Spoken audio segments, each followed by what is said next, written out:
আল্লাহর হক আদায়ের পর আল্লাহ রাসূল সাল্লাল্লাহু আলাইহি সাল্লামের হক হলো তার প্রতি ঈমান আনা, তার আনুগত্য করা। সেটা আদায়ের পর আল্লাহর জমিনে সবচেয়ে বড় এবং বেশি হক এবং অধিকার হলো যে মানুষের, সেই মানুষ হলেন মাতা এবং পিতা, মা এবং বাবা।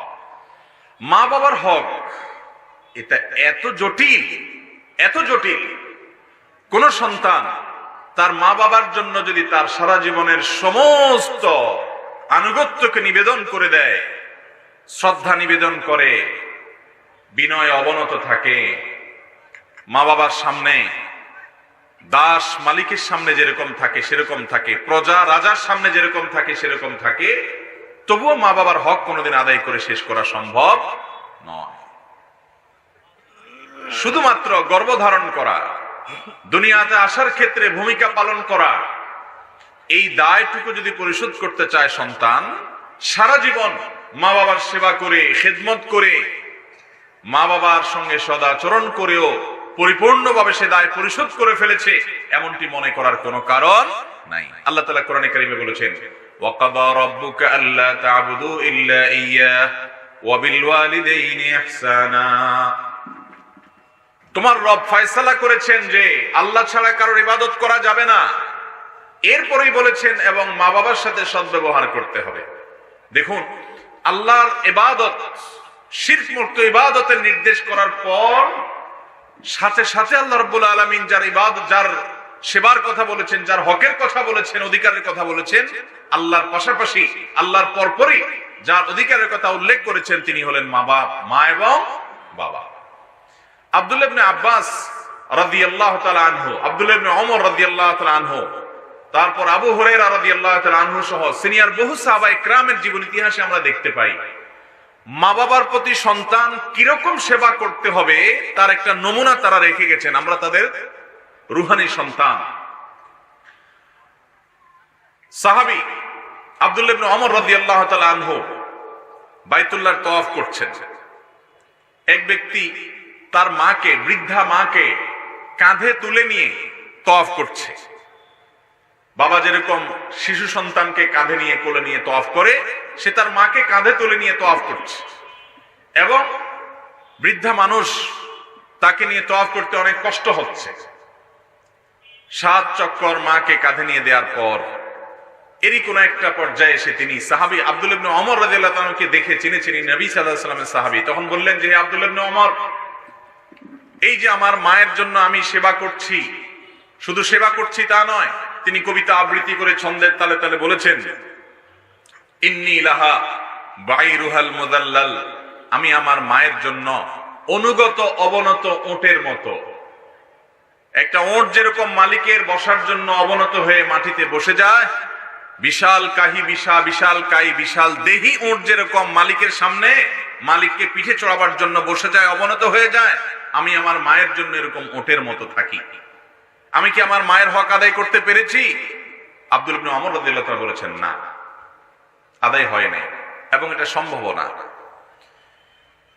কারণ তোমার মা যে গর্ভে ধারণ করেছেন, তোমাকে যে ভূমিষ্ঠ করেছেন, এই কষ্টগুলো, এই পরিমাণের কষ্ট আল্লাহ রাব্বুল আলামিন কোরআনে হাকিমে বলেছেন, হামালাতহু উম্মুহু কুরহা ওয়া ওয়াদাআতহু কুরহা। তার মা, মানুষের মা, তাকে গর্ভে ধারণ করে কষ্ট করে, গর্ভ থেকে ভূমিষ্ঠ করেন কষ্ট করে। আল্লাহ যেটাকে কষ্ট বলছেন, কষ্টের উপরে কষ্ট বলছেন, সেটা কত কষ্ট এটা শুধুমাত্র মায়েরা বা জানেন।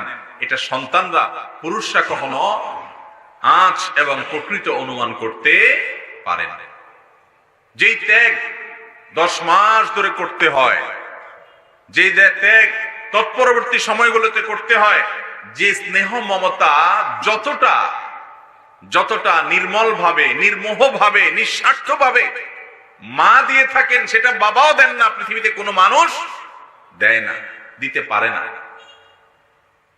মায়ের মমতাকে যদি পৃথিবীতে ভিজুয়াল কোনো জিনিস দিয়ে দেখানো যেত যে কি, তাহলে পৃথিবীতে সমস্ত মমতা, সমস্ত মায়া, সমস্ত ভালোবাসাগুলো তার সামনে ম্লান হয়ে যেত মায়ের মমতার সামনে। হয়তো মা গরিব হওয়ার কারণে সন্তানকে অনেক কিছু দিতে পারেন না, হয়তো মা অশিক্ষিত হওয়ার কারণে প্রকাশ করতে পারেন না, কিন্তু তার ভেতরের যে মমতা থাকে এটাকে আরশে আজিমের মালিক সৃষ্টিকর্তা যিনি অন্তরের খবর রাখেন তিনি সার্টিফিকেট দিয়েছেন। তার চাইতে বড় মমতাকারী পৃথিবীতে আর কেউ হতে পারে না, কেউ আপন হয় না। আব্দুল্লাহ ইবনে ওমর রাদিয়াল্লাহু তাআলা আনহুর এই কথা শোনার পর সেই ব্যক্তি নড়ে চড়ে বসল।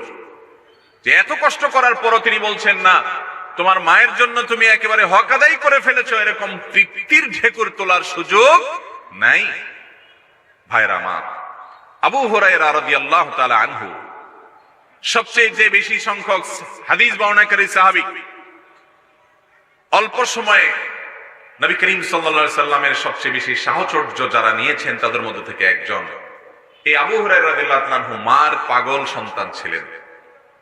এত পাগল সন্তান ছিলেন, তার মা তার উপরে অনেক অত্যাচার করেছে, অনেক জুলুম করেছেন, তাকে প্রহার করতেন। তিনি তখন রীতিমতো অ্যাডাল্ট, একজন বড় মানুষ, প্রাপ্তবয়স্ক। মায়ের সামনে ছোট শিশু যেরকম থাকে, এই অ্যাডাল্ট মানুষটা নিজেকে সেভাবে নিবেদন করেছে।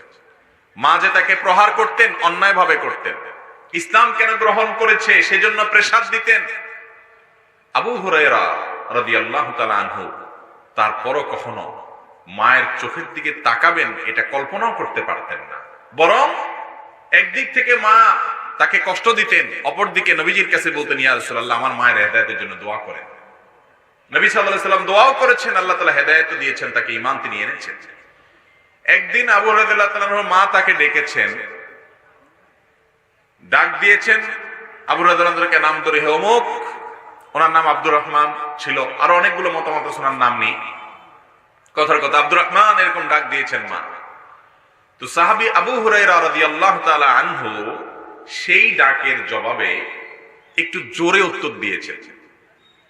মা যেই ভলিউমে ডেকেছেন, ছেলে আবু হুরায়রা রাদিয়াল্লাহু তাআলা আনহু জবাব দেওয়ার সময় ভলিউমটা তার চেয়ে বেশি হয়ে গেছে, মা আসছি, জাস্ট এটুকু। এটাকে তো আমরা দোষের কোনো কিছু মনে করি না, ওয়া করার কথা না। মা ডাক দিয়েছেন যতটুকু আওয়াজে, ছেলের জবাব দেওয়ার সময় একটু জোরে আওয়াজ হয়ে গেছে, মানে মায়ের ডাকেরটার চাইতে ভলিউম বেশি ছিল। এরপর তিনি নিজেকে ভৎসনা শুরু করলেন, আত্মশাসন শুরু করলেন, নিজেকে নিজে এবার তিনি শাসন করলেন যে আমি এটা কি করলাম। মায়ের ডাকের চাইতে, মায়ের আওয়াজের চাইতে আমার আওয়াজটা একটু বড় হয়ে গেল। আল্লাহ যে কোরআনে কারিমে মা বাবার প্রতি সদাচরণ করতে বলেছেন, এটা তো সদাচরণ হলো না। মা বাবারা অনুগত থাকতে বলেছেন, এটা তো সেটা হলো না। তাহলে কি করতে হবে? এটার প্রায়শ্চিত্ত স্বরূপ তিনি দাস দাসী মুক্ত করা থেকে নিয়ে তৎকালীন যুগের আর্থিক ইবাদত, আল্লাহ রাস্তায় দানের ক্ষেত্রে সর্বোচ্চ যে ত্যাগ, এ যুগে কাউকে মার্সিডিজ গাড়ি দান করে দেওয়া, লক্ষ লক্ষ টাকা দান করে দেওয়ার মতো তখন ছিল দাস দাসী মুক্ত করা, দামি অ্যাসেট ছিল। এই কাজটা করে তিনি প্রায়শ্চিত্ত করেছেন যে মায়ের আওয়াজের চাইতে আমার আওয়াজটা কি হয়ে গেছে, বড় হয়ে গেছে। মুহতারাম হাজিরিন, ঠিক একই ভাবে আব্দুল্লাহ ইবনে আব্বাস রাদিয়াল্লাহু তাআলা আনহু, তাকে জিজ্ঞাসা করা হয়েছিল যে বাবার প্রতি যে সদ আচরণ করার নির্দেশ করা হয়েছে, এটার অংশ হিসেবে কিভাবে চলতে হবে। তিনি বলেছেন, তোমার বাবার সামনে যদি কাপড় ঝাড়ো, কাপড়ে ধুলাবাড়ি লাগছে, এটাকে ঝাড়ো, তোমার বাবা সামনে বসা আছে, তাহলে তুমি বেয়াদব সন্তান, কুলাঙ্গার সন্তান, তুমি তোমার